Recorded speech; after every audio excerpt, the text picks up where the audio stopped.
Et en ce qui concerne la fausse dissidence, alors, c'est dans les grands sommets que les choses se font. 90% des médecins qui sont dans ces hauts sommets, dans ces organismes pour la vérité, ce sont des organismes dissidents. Ce sont leurs porte-parole, ce sont ceux qui sont au sommet et qui sont financés et recrutés par le gouvernement lui-même.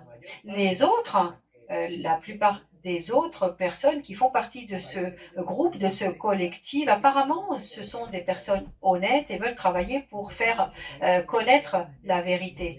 Nous avons un exemple de la dissidence contrôlée. Ils avaient accès à toutes les informations, ils connaissaient tout bien avant nous. Et à mesure que nous, on commençait à découvrir des choses, on a eu des menaces de mort. Domenico Riccardi en Italie, il est mort, il a été assassiné. Andreas Noack a été assassiné lorsqu'il a parlé de la présence de graphène dans les injectables ou lorsqu'il a parlé des travaux du docteur Campra.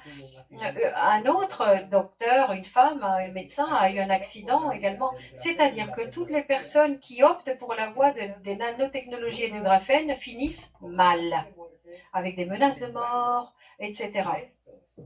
En revanche, ces autres personnes que l'on appelle la dissidence contrôlée, eh bien, officiellement, on leur donne la parole dans les médias.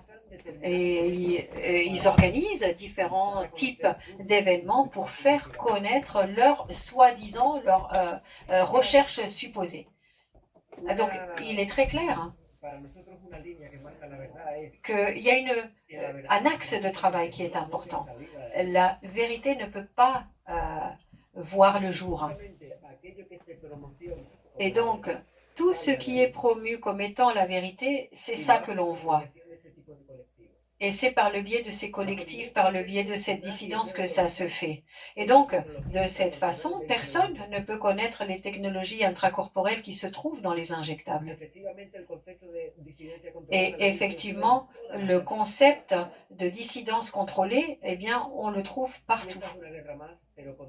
Et on le trouve dans toutes les guerres. Et là, on est face à une guerre contre tout le monde, contre tous les habitants de la planète.